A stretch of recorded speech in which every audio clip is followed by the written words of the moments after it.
Next, we would like to move forward to the felicitation program. Department of SMS to felicitate our principal sir with a Fulam Kamusa.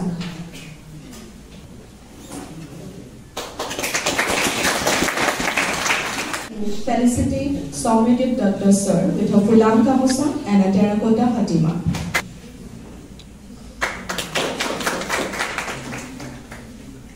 We would like to request Vishakha Chetia, Assistant Professor, Department of Management, to felicitate Dr. Joydev Shil with a Fulam Kamusa and a terracotta Hatima.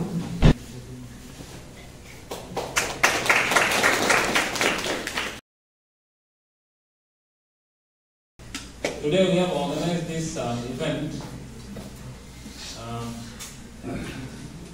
for promoting awareness related to conservation of biodiversity in our planet. We have been planning to organize such kind of an event for a long time. And finally, today we have been able to organize it.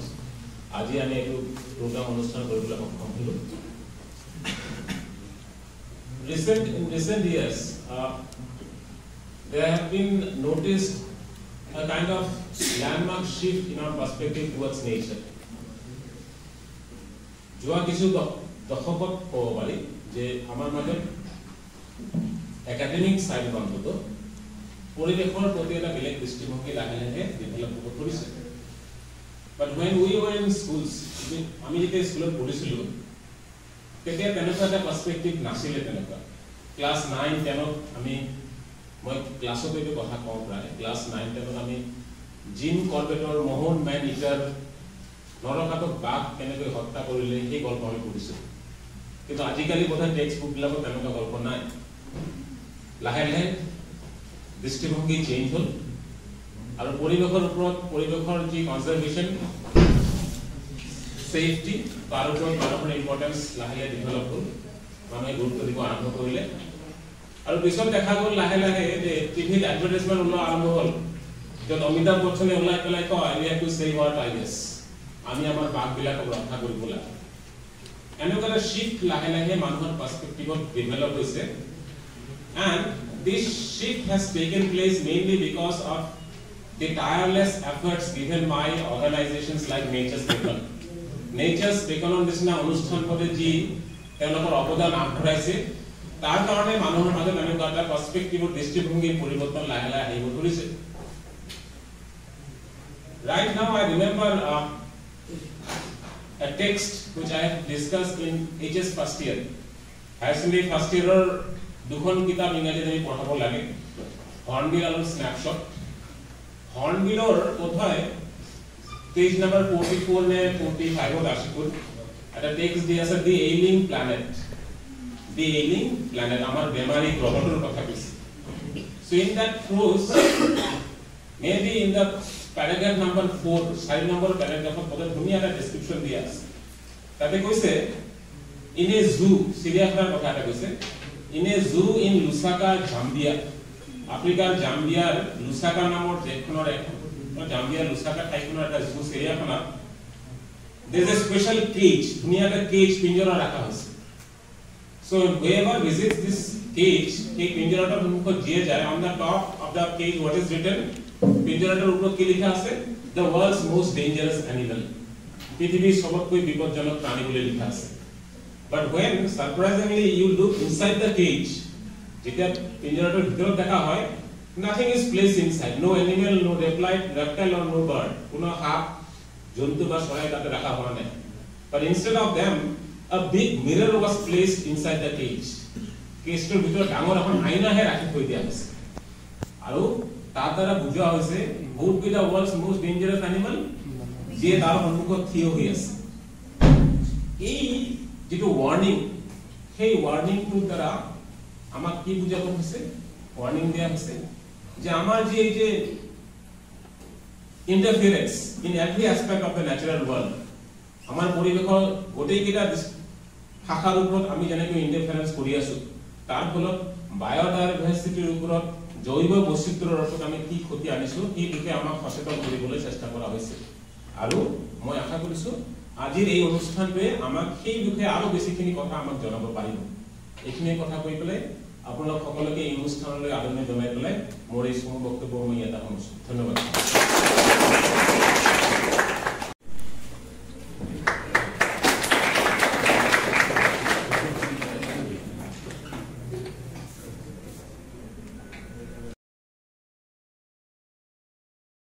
ইয়াতে উপস্থিত faculty members, professor, ma'am প্ৰত্যেকক মই মোৰ তথা আমাৰ সংগঠন HS বেকনৰ ফালৰ পৰা আন্তৰিক শ্ৰদ্ধা জ্ঞাপন কৰিছোঁ, প্ৰণাম জ্ঞাপন কৰিছোঁ। ইয়াতে উপস্থিত ছাত্ৰ ছাত্ৰীসকল, তেওঁলোকৰ প্ৰতিও মোৰ আন্তৰিক মৈত্ৰী আৰু শুভকামনা থাকে। আমি আজি এটা বিশেষ কথা লৈ আলোচনা কৰিব ওলাইছোঁ। মই মোৰ বক্তব্য ৰখাৰ আগত এটা কথা ক'ব বিচাৰোঁ যে মই ইয়াতে কিছুমান কথা কম। মই এইটো বিচৰা নাই যে মই ইয়াতে এটা লেকচাৰ দি গ'লোঁ ৱাইল্ড লাইফ কনজাৰ্ভেশ্যনৰ বা ডাইভাৰ্চিটি কনজাৰ্ভেশ্যনৰ, বাছ সেইটো মই বিচৰা নাই। মই বিচাৰিছোঁ এইখন হলৰ পৰা ওলোৱাৰ পিছত ছাত্ৰ ছাত্ৰীসকলে যাতে অন্তত এইটো অনুভৱ কৰে যে আমি আগৰ যিটো আমাৰ ধাৰণা বা চেতনা আছিল তাতকৈ আমাৰ কিন্তু ইম্প্ৰুভ হ'ল। সেইটো যদি নহয় তেতিয়াহ'লে আমাৰ পুৰা সময়টো খুব এটা কামত নিদিব। আমাৰো সময় নষ্ট হ'ব, ছাত্ৰ ছাত্ৰীসকলৰ সময় নষ্ট হ'ব, আৰু এই অনুষ্ঠানটোৰ যে মূল উদ্দেশ্য, এই উদ্দেশ্যৰ আকাংক্ষিত লক্ষ্যৰ ফালে হয়তো আমি যাব নোৱাৰিম। সেইকাৰণে প্ৰথমে কওঁ যে আমি এটা ইণ্টাৰেকশ্যন ছেশ্যনো কৰিম সৰুকৈ। আৰু এটা কথা যে কোনো কথা নুবুজাকে বা মই কিবা এটা কথা ক'লোঁ, কাৰোবাৰ যদি এনেকুৱা অনুভৱ হয় যে এইটো ঠিক নহয় বা কোনোবাই যদি বুজি নাপায় তেতিয়াহ'লে মোক ক'লেই হ'ল, বডি লেংগুৱেজ যদি ক'লে হ'ল, হাত দাঙি ক'লে হ'ল, মই ভালকৈ বুজি পোৱা নাই। কিয়নো যদি বুজি নাপায় ছাত্ৰ ছাত্ৰীসকলে প্ৰব্লেমটো মোৰ, মইহে বুজাব পৰা নাই, হয় না নহয়? সেইকাৰণে কোনো এইটো ভাবিব নালাগে যে মই বুজা নাই কথাটো। নুবুজাকে মোক আগত যাব দিব নালাগে, আগবাঢ়িব দিব নালাগে। একচুৱেলি টেক্সচাৰ বেলেগ, মেণ্টেল ডেটা বেলেগ। কোনোবা খঙাত পটককৈ খং উঠে, হয় না নহয়? কোনোবা লাহে ধীৰে খোজকাঢ়ে, কোনোবা প্ৰজাতিৰ ভিন্নতা, বাসস্থানৰ ভিন্নতা আৰু জিনগত ভিন্নতা, গোটেইবোৰ কথাৰ এটা মাত্ৰ শব্দ বায়'ডাইভাৰ্চিটি, জৈৱ বৈচিত্ৰ্য।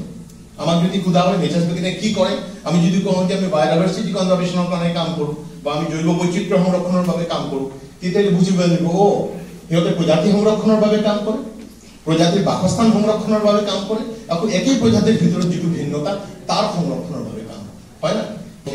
এতিয়া চবতকৈ ডাঙৰ প্ৰশ্নটো হ'ল ৱাই বায়'ডাইভাৰ্চিটি ইজ ইম্পৰ্টেণ্ট। জৈৱ বৈচিত্ৰ্য কিয় দৰকাৰী, কিয় ইমান ইম্পৰ্টেণ্ট? তাৰ কাৰণটো হ'ল আমি জীয়াই আছো জৈৱ বৈচিত্ৰ্যৰ ওপৰত, বুজিছে না? আমি যে বজাৰত যাওঁ আমি ভাবো কি মানি ইজ দ্য পাৱাৰফুল, টকা চবতকৈ পাৱাৰফুল। টকা পাৱাৰফুল নহয়, টকা তোমাক চিকিউৰ কৰিব নোৱাৰে, টকা তোমাৰ পৰৱৰ্তী প্ৰজন্মকো চিকিউৰ কৰিব নোৱাৰে। টকা তেতিয়ালৈকে কাৰ্যকৰী হ'ব যেতিয়ালৈকে তুমি এটা আদৰ্শ জৈৱ বৈচিত্ৰ্যপূৰ্ণ অঞ্চলত তুমি থাকিবা, তেতিয়ালৈকে টকা কামত দিব।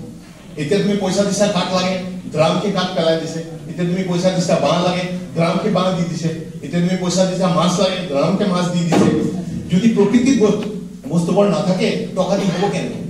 আমাৰ ডিব্ৰুগড়ৰ কথা কৈছো, ডিব্ৰুগড়ত যদি 11টা 12টাৰ ভিতৰত যাওঁ আমি থলুৱা মাছটো কিনো 800 টকাৰ পৰা 1200 টকাৰ ভিতৰত থলুৱা মাছ খতম।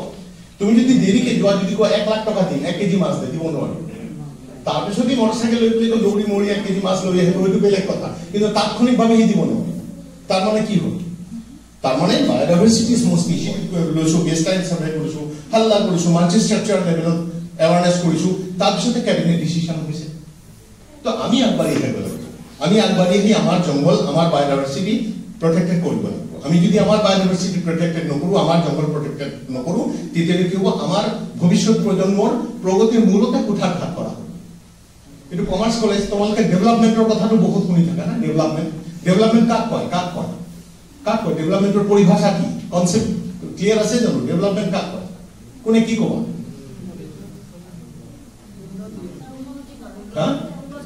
উন্নতিকৰণ, সেইটোতো এইটো অসমীয়া হ'ল উন্নতিকৰণ।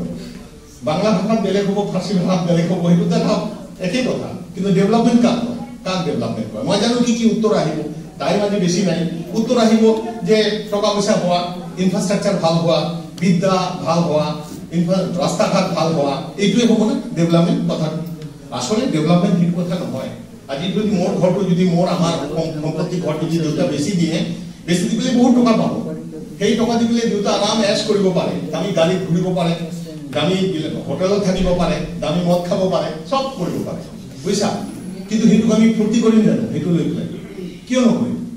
এই কারণে নকরিম যে আমি আমার দেখুন হাহাকার অবস্থা হবে কি হবো আমার সব সম্পত্তি বেশি দেখুন বই আছে মা দেখুন হয় না নহয় তার মানে ডেভেলপমেন্ট কথাটো কেতিয়াও নিজৰ পাবে না ডেভেলপমেন্ট সদায় নেক্সট জেনাৰেশনৰ পাবে আমি অকল নিজৰ ভোগ বিলাস সুখৰ কাৰণে কিছুমান কাম কৰি থাকিলে সেইবোৰ ডেভেলপমেন্ট নহবও পাৰে আমাক ঠকিবও পাৰে বহুতে আমি এক্সপ্লয়টো হৈ যাব পাৰোঁ সেইকাৰণে ক্লাৰিটি আমাৰ থাকিব লাগিব এনেকুৱা কোনো কাম কৰিব নোৱাৰো আমি যিটো আমাৰ পৰৱৰ্তী প্ৰজন্মক এটা ধ্বংসৰ মুখত এটা বিপৰ্যয়ৰ মুখত ঠেলিব সেই কথাটো ভাবিব লাগিব কিন্তু স্পেচিফিক কোনো কথা নাই কিন্তু কথাটো ভাবিব লাগিব এই এক্টিভিটিটো মোৰ পৰৱৰ্তী প্ৰজন্মৰ হালতটো কি কৰিব অৱস্থাটো কি কৰিব যদি পৰৱৰ্তী প্ৰজন্মৰ জীৱন জীৱিকা সুৰক্ষিত থাকে তেতিয়া সেইটো ডেভেলপমেন্ট আৰু এটা লাষ্ট কথা হ'ল আমাৰ অল ওভাৰ ওয়াৰ্ল্ডত নতুন একটা কনসেপ্ট আছে যেটো আমাৰ ইন্ডিয়ান মানুহবোৰ খুব কম জানে বা আমাৰ ল'ৰা ছোৱালীবোৰ কম জানে আমি সব ইকোনমিক ইকুয়ালিটিৰ কথা কওঁ ইকোনমিক্যালি আমি সমান হ'ব লাগে ইকোনমিক ইকুয়ালিটি আমাৰ দেশত সম্ভৱ নহয় এই কাৰণে সম্ভৱ নহয় কাৰণ হয়তো 10 জেনাৰেশনৰ ধন একাটা কৰি ৰাখিছে কোনোবা কাৰোবাৰ হয়তো ষ্ট্ৰাগলটো এনেকুৱা মাইনাছৰ পৰা আৰম্ভ কৰিব লাগে মোৰ জিৰো নহয় মাইনাছৰ পৰা উঠাটো আমি আৰম্ভ কৰিব লাগে সেইকাৰণে ইকোনমিক্যালি আমি এক হ'ব নোৱাৰো কিন্তু বাস্তৱ বাট কি আমি মেন্টালি এক হ'ব পাৰোঁ মানসিকভাৱে এক হ'ব পাৰোঁ বেলেগ বেলেগ কাণ্ট্ৰিত প্ৰব্লেম নাই কিয়নো তাতে প্ৰফেচাৰ এটা যেনেকৈ ভাবে যিটো ঝাৰু দি আছে সিও তেনেকৈ ভাবে ডক্টৰো তেনেকৈ ভাবে হাউচ ৱাইফো তেনেকৈ ভাবে চিন্তাৰ ইমান ক্ষমতা এটা আছে এই মেণ্টেল ইকুইলিটিৰ বাবে আমি কাম কৰিব লাগিব জীৱিকাটো জীৱিকা যোনে খেলা চলাই আছে ঠিক আছে মোৰ জীৱিকা গৌৰৱেৰে ক'ব বাহা মই খেলা চলাওঁ কোনোবা ঝাৰু দি আছে ঠিক আছে এইটো মোৰ জীৱিকা কোনোবা লেকচাৰাৰ সেইটো মোৰ জীৱিকা সেইটো বেলেগ কথা কিন্তু মানসিকভাৱে আমি সমান হ'ব লাগে মেণ্টেল ইকুইলিটিৰ বাবে আমি কাম কৰিব লাগে আৰু মেণ্টেল ইকুইলিটিৰ বাবে কাম ইকুৱেল হ'লেহে আমি আগবাঢ়িব পাৰিম কোনো এজন ৰিক্সা চলাব পাৰে কিন্তু সি হয়তো ডিচি জগতত সমান স্কেলত কথা পাতিব পাৰিব কিন্তু মেণ্টেল ইকুইলিটি আছে তাৰ অৰ্থনৈতিক অৱস্থাটো কোনো ডাঙৰ কথা নহয় তো সেই মেণ্টেল ইকুইলিটি সেই কথাটো আমাৰ মনত থাকিব লাগিব আমি বুজিব লাগিব আৰু এটা লাষ্ট কথা হ'ল ইক'লজিকেল ছিকিউৰিটি খালি পইচাৰ ছিকিউৰিটি নহয় ইক'লজিকেল ছিকিউৰিটিও থাকিব লাগিব এতিয়া গুৱাহাটীত তুমি সেই নবীন নগৰ এই যিটো আছে ঘৰৰ দুইফালে ডাঙৰ ডাঙৰ ঘৰ বনাইছে বহুত পইচাৱালা মানুহ বৰষুণ এজাক দিলে এক তলাটো পানীৰ তলত কয়টো প্ৰব্লেম সলভ কৰি দিওঁ কাৰো ক্ষমতা নাই এইটো প্ৰব্লেম সলভ কৰা কিন্তু ইক'লজিকেলি আনচিকিউৰ হৈ গৈছে প্ৰকৃতিয়ে এইটো ৰিয়েক্ট কৰিছে পইচাৰে এইটো নহ'ব পইচা কোনো কামত নিদিব নৰ্থ লখিমপুৰত এবাৰ কি হ'ল বানপানী হ'ল বানপানীৰ লগে লগে 1 কঁকালমান পানী হৈ গ'ল যাৰ বহুত টকা সেই বন্ধুটো হাহা হুকুৱাই কান্দিছে যে মোৰ ৱাইফ প্ৰেগনেণ্ট এতিয়া কি কৰোঁ ক'ত লৈ যাম আৰু যাৰ পইচা নাই সিও কান্দিছে তো পইচাটো বাবে কোনো মূল্য নাথাকিব যদি আমি ইক'লজিকেলি ছিকিউৰিটি নহওঁ আৰু এই চেতনাবোৰ এই কনচেপ্টবোৰ আমাৰ দেশত আমাৰ ল'ৰা ছোৱালীক আমাৰ পৰৱৰ্তী প্ৰজন্মক আনিব লাগিব আমি কথা বতৰা পাতিব লাগিব কিতাপ পত্ৰৰ মাজেৰে নহ'ব অকল পঢ়া শুনা কৰিও নহ'ব শ্ৰুতি পৰম্পৰাটো শক্তিশালী কৰিব লাগিব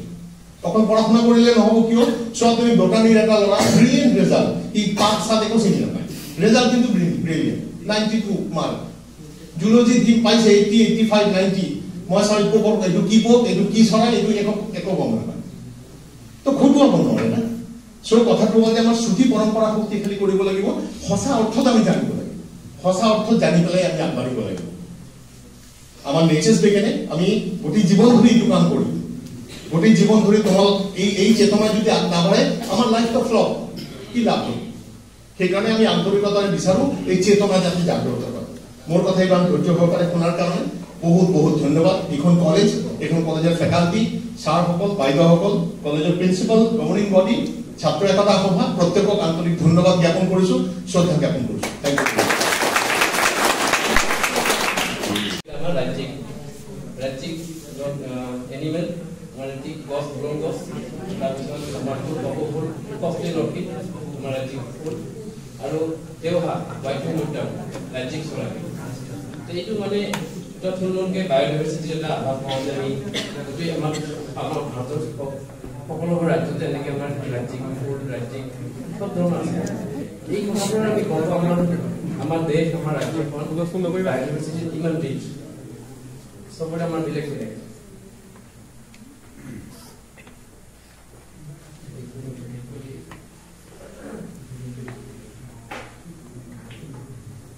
বায়োডাইভাৰ্চিটি কথা আমি বুজি পালোৱে যে তিনিটা কি কোৱা আছিল স্পেচিছ ডাইভাৰ্চিটি প্ৰজাতিৰ বৈচিত্ৰতা জেনেটিক ডাইভাৰ্চিটি জিনগত বৈচিত্ৰতা আৰু বাসস্থানৰ ডাইভাৰ্চিটি হেবিটেট বাসস্থানৰ বৈচিত্ৰতা হেবিটেট ডাইভাৰ্চিটি এই হ্যাবিটেট ডাইভাৰ্সিটিটো আমাৰ কাৰণে বহুত প্ৰয়োজনীয় আমি যদি ভাবো যে প্ৰজাতিৰ বৈচিত্ৰতা সংৰক্ষণ কৰিম বা জিনগত বৈচিত্ৰতা সংৰক্ষণ কৰিম আমি ধৰি এটা এনিমেলক আমি সংৰক্ষণ কৰিব নোৱাৰো পাৰো নেকি এইটো কেতিয়া সম্ভৱ নহয় তো এই বাসস্থান যদি আমি সংৰক্ষণ কৰো আমাৰ গোটেইখিনি একেলগে তাতে সংৰক্ষণ হৈ যায় প্ৰজাতি সংৰক্ষণ হৈ যায় প্ৰজাতিৰ ভিতৰত যি জিনগত বৈচিত্ৰতা সেইখিনিও সংৰক্ষণ হৈ যায় এতিয়া আমি আৰু এটা কথা বুজি পাব লাগিব যে এই বাসস্থান কোনোবাই যদি ভাবে ঠিক আছে আমাৰ বাসস্থান সংৰক্ষণ কৰিব লাগে সেঞ্চুৰী বা ন্যাশনাল পাৰ্ক আমি লাগে ঠিক আছে আমাৰ ৰিজাৰ্ভ ফৰেষ্ট নহলে ৰিজাৰ্ভ ফৰেষ্টৰ লিগেল প্ৰটেকশ্যন নাই এইটো কথা আপুনি গম পাইছে যে লিগেল ৰিজাৰ্ভ ফৰেষ্ট মানে ৰিজাৰ্ভ ফৰ ৰেভিনিউ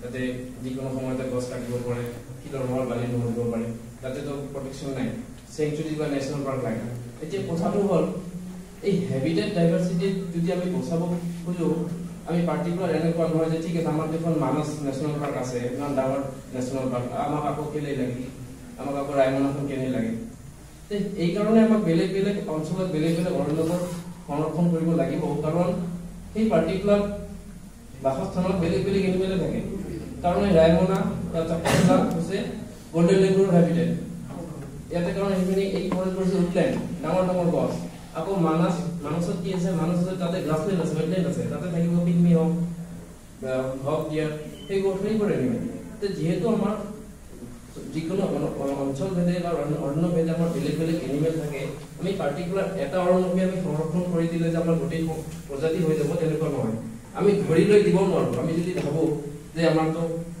আপাৰ অঞ্চলত দিহিং পাটকাই ৰেইন ফৰেষ্ট আছে আমাৰ ইয়াতে যদি কিবা অসুবিধা আমি এনিমেলখিনি বেলেগ ফৰেষ্টত থাকিব তেনেকুৱা নহয় য'ত ইমান লাখ লাখ বছৰ ধৰি ইভলিউচনাৰী প্ৰচেছ এটাত ইয়াতে এইখিনি ক্ৰমৰ বিৱৰ্তন হৈ ইয়াতে আছে আমি যদি সেই অঞ্চলৰ পৰা তাক গুচাই দিওঁ বেলেগ ফৰেষ্টত লৈ যাম বুলি ভাবো বেলেগ অঞ্চলত তেতিয়া সি জীয়াই নাথাকে কাৰণ তাতে সি এডাপ্ট কৰিছে ইমান হাজাৰ হাজাৰ লাখ লাখ বছৰ ধৰি সেইকাৰণে আমাৰ সকলোবোৰ যিমান আমাৰ অৰণ্য আছে অৰণ্যবোৰ গুৰুত্বপূৰ্ণ সেইবোৰ সংৰক্ষণ কৰাটো আমাৰ কাৰণে গুৰুত্বপূৰ্ণ ভাৰতবৰ্ষৰ বন বন্যপ্ৰাণী আৰু পৰিৱেশ সংৰক্ষিত কৰি ৰখাৰ বাবে মই মোৰ সমগ্ৰ জীৱন ধৰি সচেষ্ট থাকিম প্ৰকৃতি আমাৰ মা ভাৰতবৰ্ষ আমাৰ জন্মভূমি অসম আমাৰ কৰ্মভূমি জন্মভূমিৰ সুৰক্ষা অখণ্ডতা সমৃদ্ধি আৰু শান্তিপূৰ্ণ পৰিৱেশ আমাৰ আকাংক্ষিত লক্ষ্য মই সেই লক্ষ্যৰ পিনে আগবাঢ়ি আছো মই সদায় নিজকে উত্তৰণৰ পিনে আগুৱাই লৈ যাবলৈ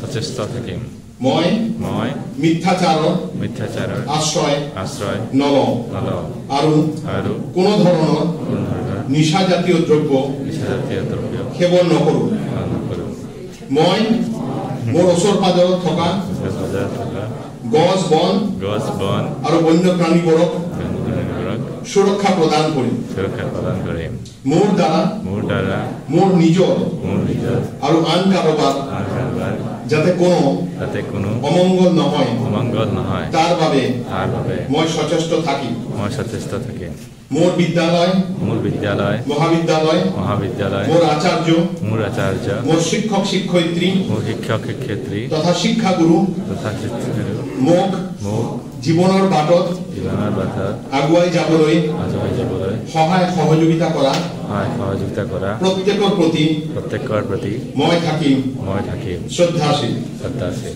জয় ভাৰত জয় অসম জয় জগত To stay wait patiently for a few more moments.